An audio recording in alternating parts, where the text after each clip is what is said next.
राम राम साथियों, कैसे हो आप सभी। आई होप आप सभी ठीक ठाक और कुशल मंगल होंगे।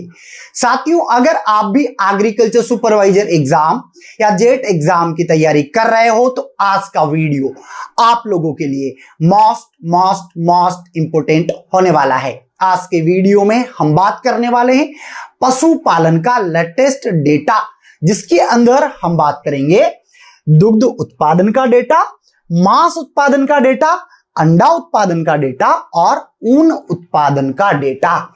देखिए, यहां से आपको आपके एग्जाम के अंदर 100% क्वेश्चन देखने को मिलने वाले हैं। तो आज का वीडियो आप लोगों के लिए काफी ज्यादा इंपॉर्टेंट होने वाला है।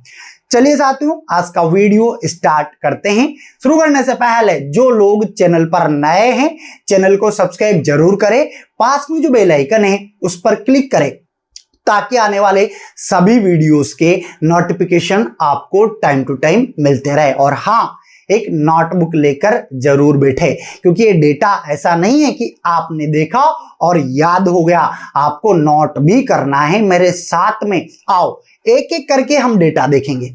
सबसे पहले हम बात करेंगे दुग्ध उत्पादन का डेटा, फिर मांस, फिर अंडा और ऊन। आओ बात करेंगे सबसे पहले मिल्क प्रोडक्शन। देखिए, ये डेटा आपके लेटेस्ट हैं। ये डेटा आपके 2024 और 25 का है।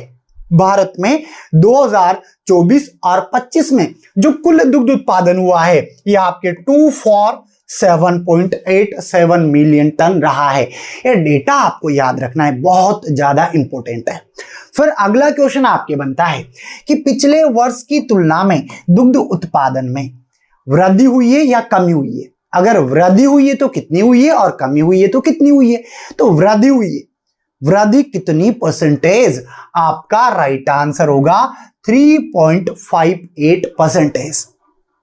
थर्ड इंपोर्टेंट क्वेश्चन, इस प्रोडक्शन के हिसाब से पर अवेलेबिलिटी कितनी है, दुग्ध उपलब्धता कितनी है प्रति व्यक्ति प्रतिदिन? तो इसका राइट आंसर आपके होगा 485 ग्राम प्रतिदिन। इतना दूध अवेलेबल है प्रति व्यक्ति प्रतिदिन। तो ये तीन आपके काफी ज्यादा इंपोर्टेंट क्वेश्चन बनते हैं, जो आपके कृषि के जितने भी एग्जाम होते हैं सभी एग्जाम के अंदर पूछे जाते हैं। ऐसा नहीं है एग्रीकल्चर सुपरवाइजर, जेट या आपके ICAR, BHU, यूपीकेट, एमपीपेट, सीजीपेट, कहने का मतलब ये है कि जिस भी सिलेबस में आपको एनिमल हस्बेंड्री दे रखा है, 100% इस वीडियो से आपको क्वेश्चन देखने को मिलेंगे। ठीक है, अब देखो अगला, यहां पे दूध के अंदर ही हमारा टॉपिक आता है औसत दुग्ध उत्पादन प्रति पशु और प्रतिदिन। मतलब अगर गाय है तो प्रतिदिन कितना दुग्ध उत्पादन रहा, भैंस है तो कितना रहा। आओ देखो, अगर मैं बात करूं विदेशी और संकर नस्ल की गायों की, तो प्रतिदिन 9.05 किलोग्राम प्रतिदिन प्रति पशु दुग्ध उत्पादन रहा है। फिर बात करें देसी या अवर्णित, ठीक है, इसका रहा है आपके 3.86 किलोग्राम प्रतिदिन प्रति पशु। ये इतना ज्यादा इंपॉर्टेंट नहीं है, बट ऊपर वाले जो 3 पॉइंट है ये आपके काफी ज्यादा इंपॉर्टेंट है। आगे और डेटा आप देखो। अब बात करेंगे वृद्धि दर। तो देखो वृद्धि दर कितनी हुई है। विदेशी संकर गायों से दुग्ध उत्पादन 4.97% की वृद्धि दर्ज की गई है, और देसी या अवर्णित गायों से दुग्ध उत्पादन में आपके 3.51% की वृद्धि आपके दर्ज की गई है, और भैंसों से दुग्ध उत्पादन में आपके 2.45% वृद्धि दर्ज की गई है। तो ये आपके लिए और ज्यादा इंपॉर्टेंट हो जाता है। अब जो डेटा बताने वाला हूं उस पे एक नहीं अनेक स्टार आप लगा लो और कोशिश करो इसी क्लास में आप याद करो, 100% आपके क्वेश्चन बनेगा। देखो, शीर्ष 5 दुग्ध उत्पादक राज्य कौन से हैं? अगर मैं बात करूं कि हमारे भारत के अंदर सबसे ज्यादा दुग्ध का उत्पादन किस राज्य में होता है, तो आपका आंसर होगा यूपी। यूपी नंबर 1 पे है, इसका परसेंटेज है 15.66%। फिर नंबर 2 पे आता है बालक आपनो राजस्थान, और इसका देखो 14.82%। नंबर 3 पे आता है मध्य प्रदेश 9.12% और नंबर 4 पे आता है गुजरात 7.78% और नंबर 5 पे आता है महाराष्ट्र 6.71%। अब देखो, यह याद रखना, नंबर 1 यूपी, नंबर 2 राजस्थान और नंबर 3 मध्य प्रदेश, ये 3 डिजिट आपको याद होना चाहिए, इनका परसेंटेज भी आपको याद होना चाहिए। अब देखो, ये पांचों राज्य मिलकर देश के कुल दुग्ध उत्पादन का 54.09% योगदान देते हैं। हमारे भारत में ये सिर्फ 5 राज्य मिलकर देख लो 50% से भी ज्यादा मिल्क का प्रोडक्शन करते हैं।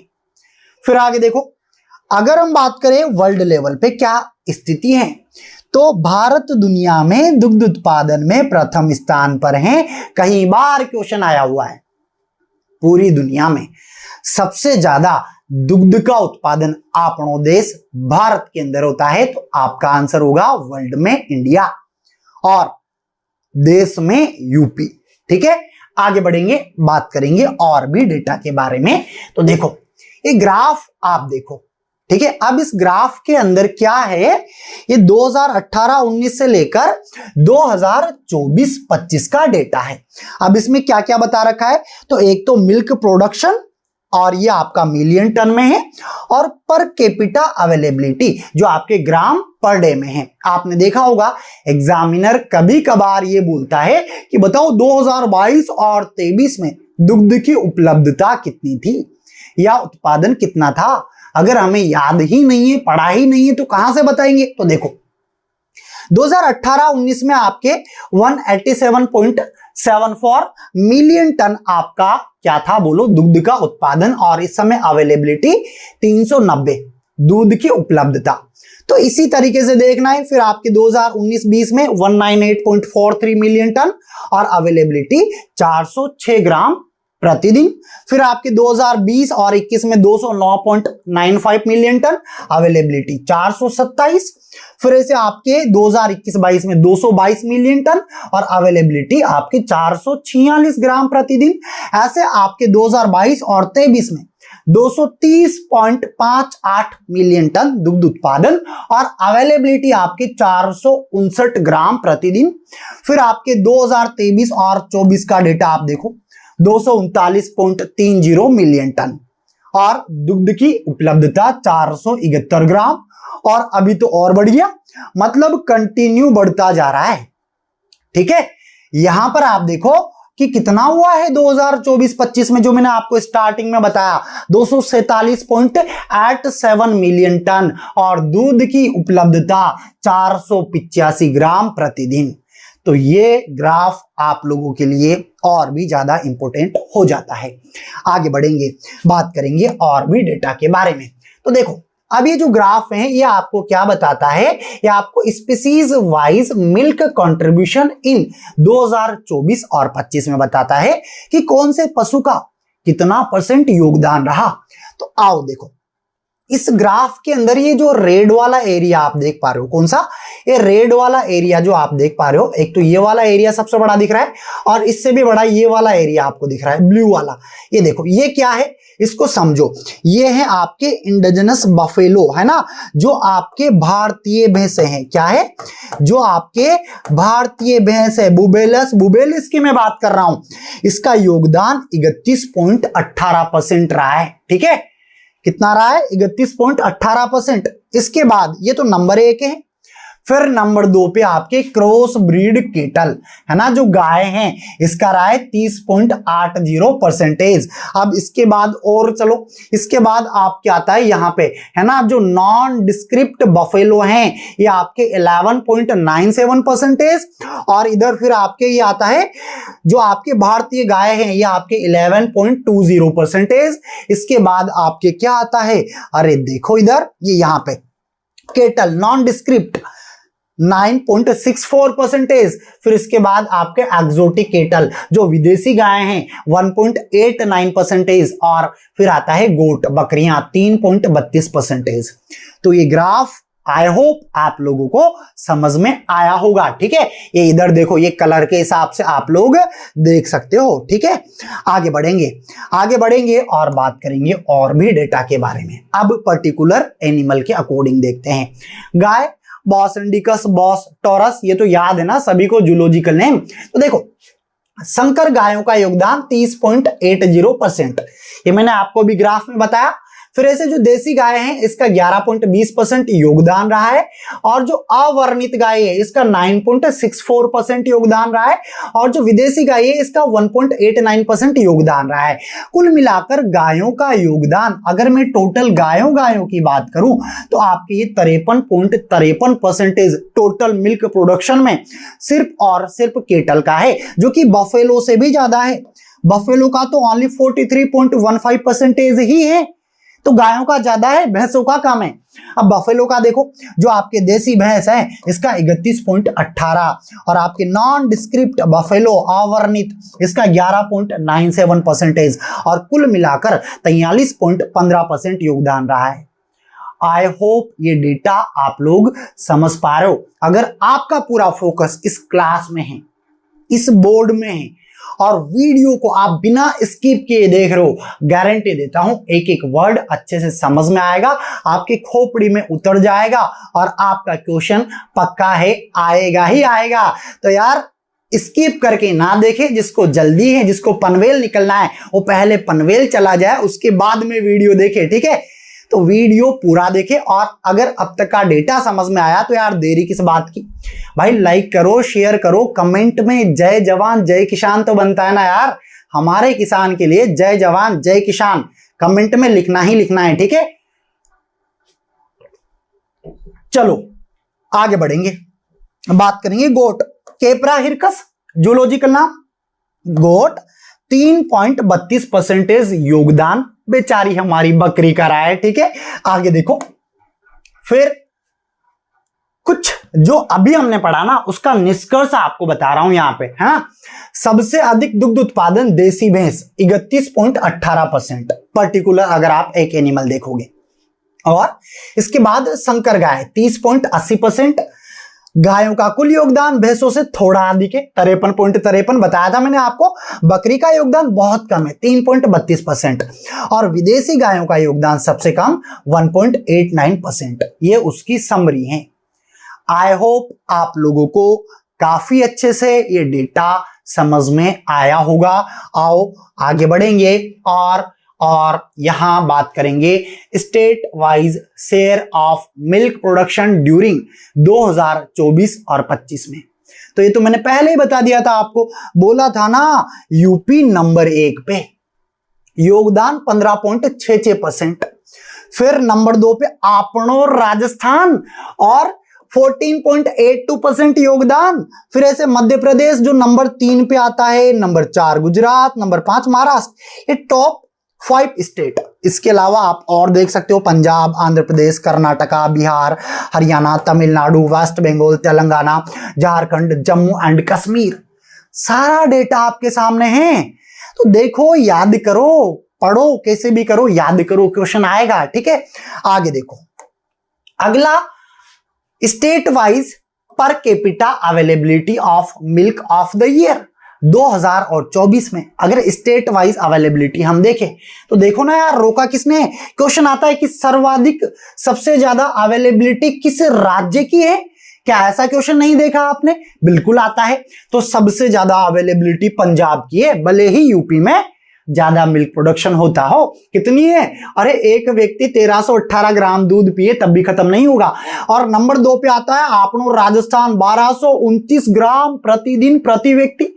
तो ये बालक याद रखना, ये नंबर 2, ये नंबर 1, फिर number 3 Haryana, number 4 Gujarat, number 5 आपके आंध्र प्रदेश। बस इतना ही याद रखो, काफी है। ठीक है, आगे बढ़ेंगे और देखो, अगला जो डेटा है ये हम बात करने वाले हैं अंडा उत्पादन के बारे में। एग, जो डेटा अभी हमने देखा वो डेटा हमारा था मिल्क का। अब बात करेंगे एग प्रोडक्शन के बारे में। आओ देखो, पोल्ट्री की बात नहीं कर रहा मैं ना। अरे देखो इधर, देश में कुल अंडा उत्पादन आपके 2024 और 25 के अनुसार 149.11 बिलियन, बिलियन बोल रहा हूं, मिलियन नहीं, बिलियन अरब रहा है। पिछले वर्ष की तुलना में उत्पादन में वृद्धि हुई। ऐसा क्वेश्चन भी आएगा, वृद्धि हुई या कमी, तो वृद्धि हुई कितनी, 4.44% की। तो दूध में भी वृद्धि हुई है और अंडे में भी वृद्धि हुई है।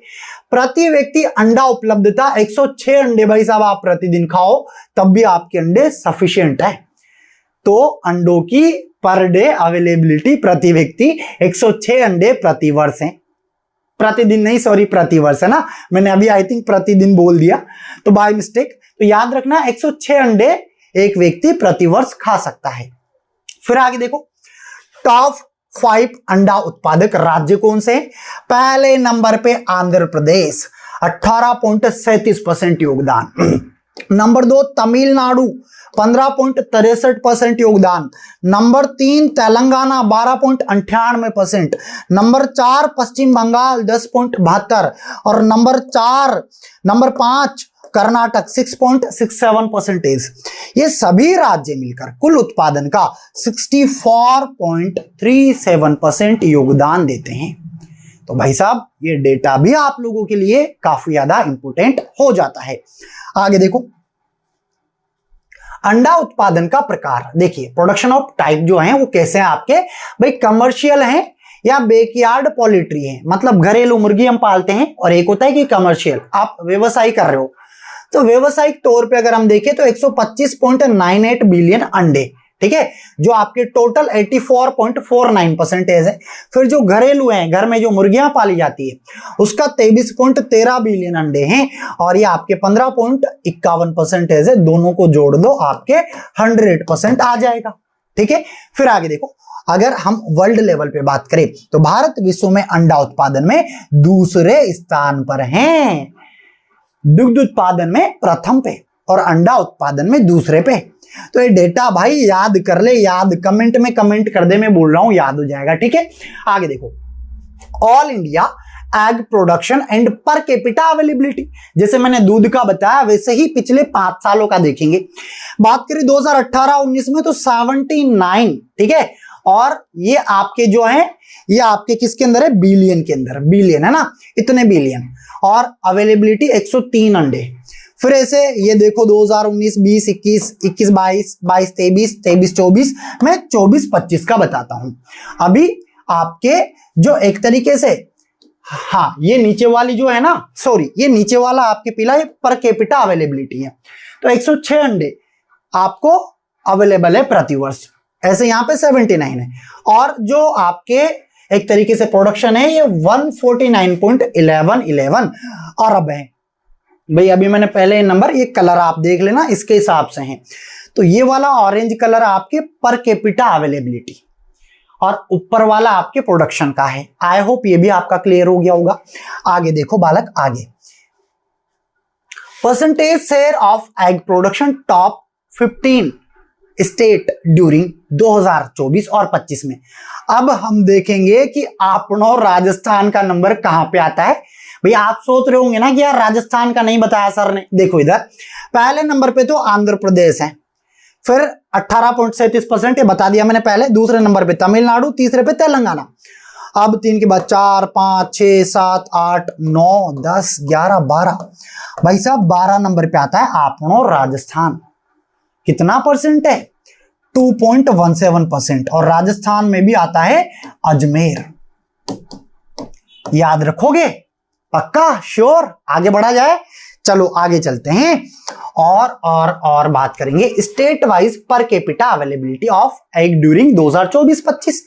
तो देखो आपनो मतलब आंध्र प्रदेश 514 अंडे, और ये आपके जो हैं ये आपके नंबर एनम है, साल का है, 514 अंडे प्रति वर्ष, ठीक है, आंध्र प्रदेश की। जरा इसमें देखो हमारे राजस्थान का भी स्थान आता है क्या कहीं पे, कर्नाटक, ऑल इंडिया, ये ऑल इंडिया का है, ऑल इंडिया याद रखना, ये वाला 106 अंडे जो मैंने आपको बताया, हमारे राजस्थान का तो स्थान ही नहीं है, ठीक है। तो ये आप लोग याद रखिए।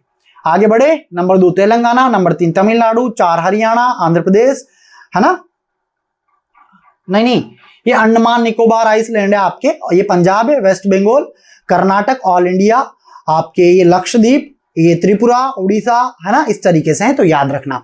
आगे बढ़ेंगे, आगे और बात करेंगे भारत में मांस उत्पादन का डेटा।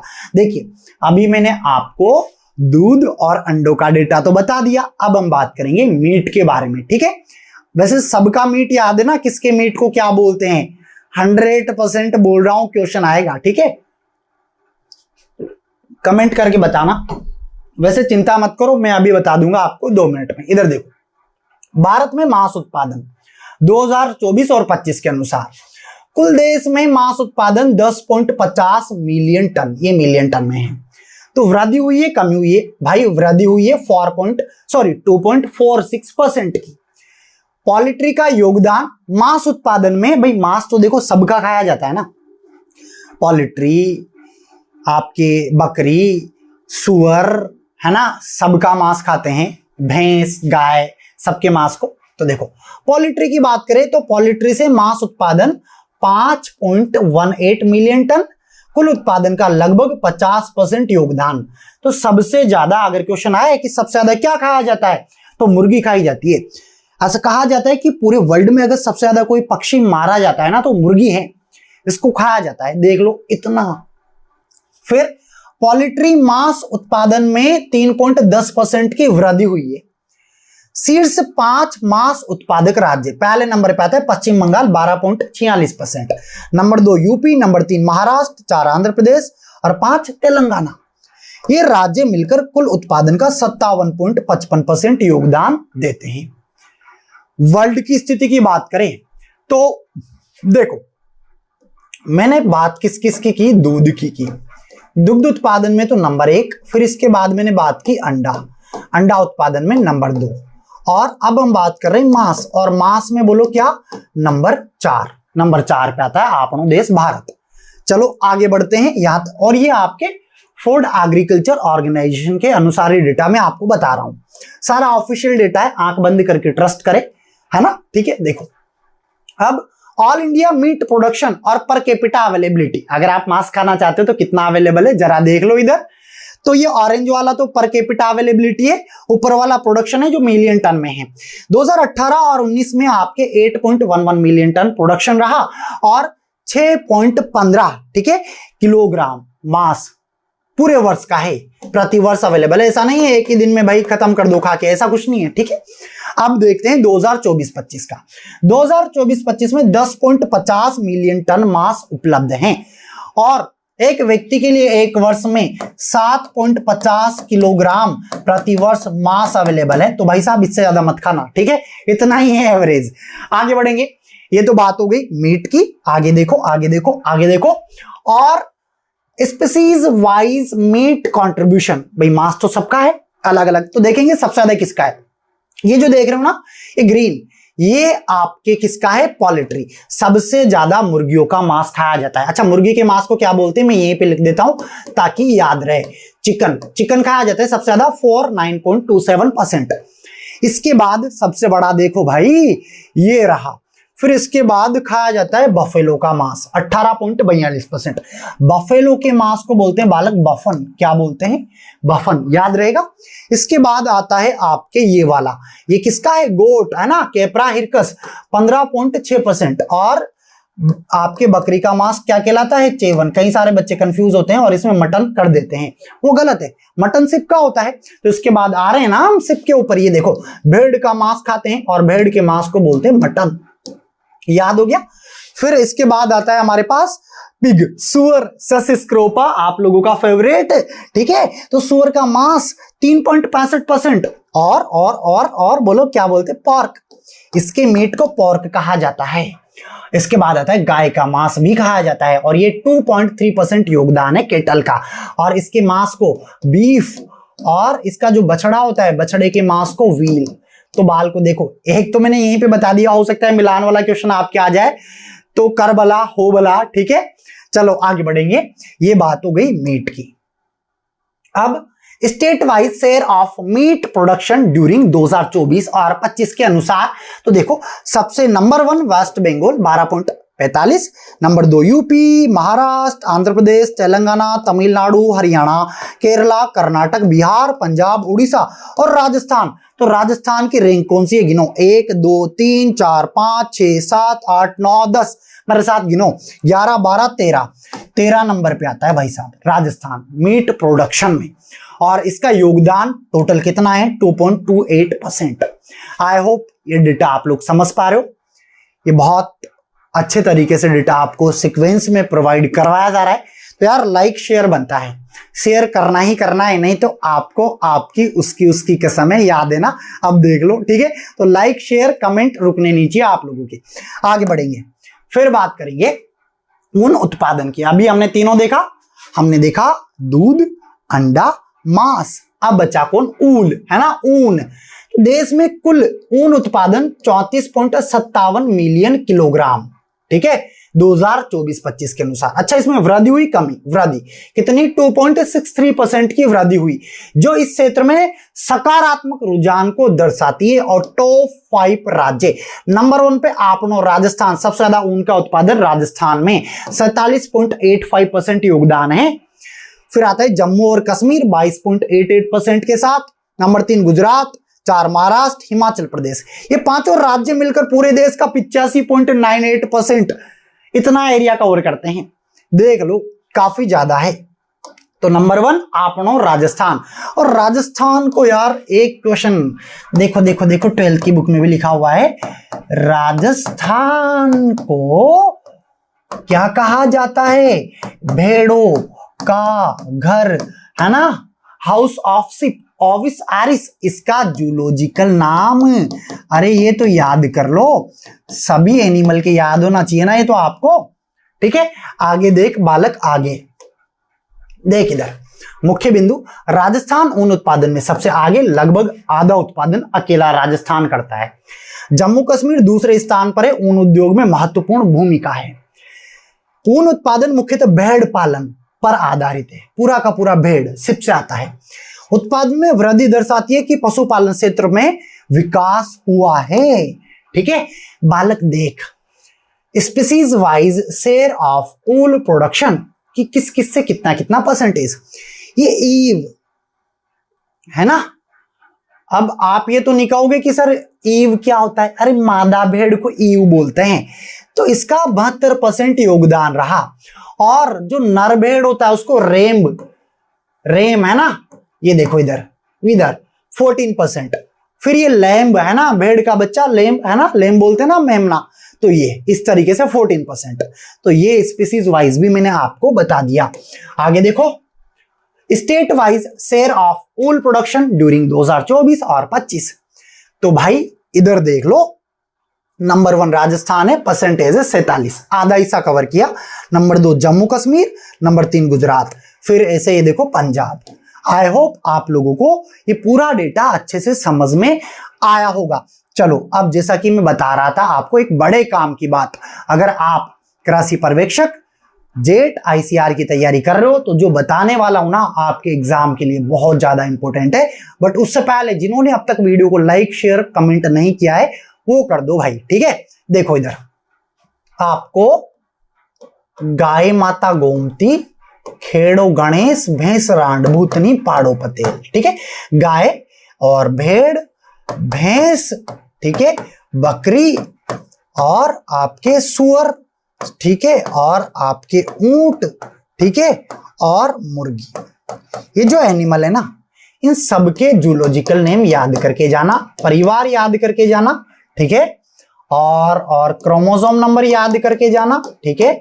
और क्या याद करोगे? इनकी नस्लें तो याद करनी ही है आपको, इनकी गर्भकाल अवधि, इनका शारीरिक तापमान, ये सब याद करके जाना है। अगर आपको ये सब कुछ समझना है मुझे कमेंट करके बता देना, अलग से एक ही वीडियो में 10-15 मिनट के अंदर अंदर ये याद करवा के डायरेक्ट खोपड़ी खोल के अंदर डाल दूंगा, ठीक है।